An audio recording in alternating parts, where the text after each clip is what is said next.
আসসালামু আলাইকুম।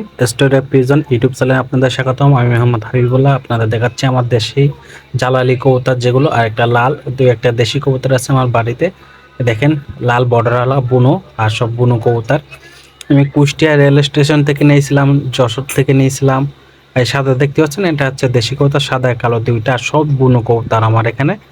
আমি গ্রামের বাসায় চাষ করি এবং দেখেন কত সুন্দর বর্ডার, অরিজিনাল দেশি বুনো কবুতর। আপনারা না দেখলে বিশ্বাস করবেন না। আমার পুরাতন ভিডিও আছে, আপনারা দেখতে পারেন। দেখতে পাচ্ছেন কত সুন্দর, কত কালার, সব বুনো কবুতর। খালি দুইটা দেশি কবুতর আর একটা ঘরে আছে, আর দুইটা, মোট 4 থেকে 6টা দেশি কবুতর, সব বুনো কবুতর। আমার এখন কবুতর মোটমাট 50-60টা আছে। আপনার আমার ভিডিও সব দেখলে বুঝতে পারবেন, এবং গ্রামের বাসাও আছে। ভিডিওটা না টেনে সম্পূর্ণ দেখতে থাকুন।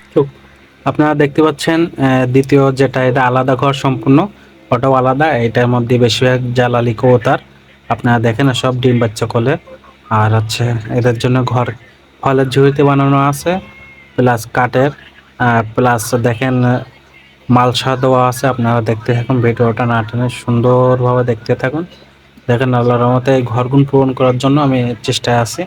এই দেখেন একটা, এরা দেশি কবুতর দুইটা পাশাপাশি।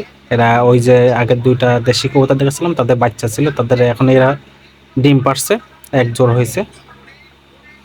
আর হচ্ছে এই দেখেন এই ঝুড়িতে এই একদম পিওর জালালি কবুতর, একবার রেল স্টেশন থেকে এনে আসা। এটা দেখেন এক জোড় একবারে বাচ্চা দিছে আল্লাহর রহমতে।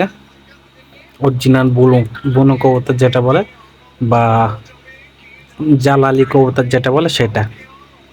আপনার ভিডিও দেখেন, এই দেখেন কত সুন্দর জ্বলতেছে, পিওর জালালি কবুতর। আমি এখনো কবুতর বিক্রি করি না, আমি কবুতর সেলও দেই না, শুধু ভিডিও করে ছাড়ি। এবং আমার একটি পেজ আছে, আপনারা জানেন।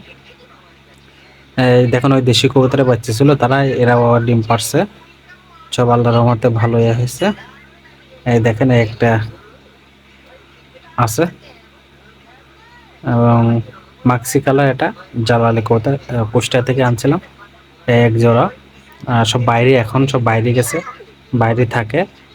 বাইরে মাঠে তেমন যায় না, আমার সব এখানে খাদ্যে গম খাদ্য দেয়, ভুট্টার গুঁড়ো খাদ্য দেয়, আর ভাত দেয়। ভাত অনেকে দেয় না, আমি দেই, দুই এক সময় খায় ওরা, প্রায় দুপুরের টাইমে ভাত খায়। এদের জন্য স্পেশালভাবে এই ঘরটা বানাতে হয়েছে। আমার 16,000 টাকা খরচ হয়েছে টোটালি এই ঘরটা বানাতে। এবং মেঝে এখনো পাকা করিনি, ইনশাল্লাহ পরবর্তীতে ইট বসাই দিব, পাকা করবো। এবং দেখেন কাঠ দিয়ে তৈরি আছে, তারপর হচ্ছে ফলের ঝুড়ি দিয়ে, এবং মালসাও আছে। দেখতে পাচ্ছেন পিওরের যে কবুতর, বুনো কবুতর, বাচ্চা আরও আছে অনেকে, সব বাইরে আছে। সুন্দর সুন্দর কবুতর আপনারা দেখতে পাচ্ছেন।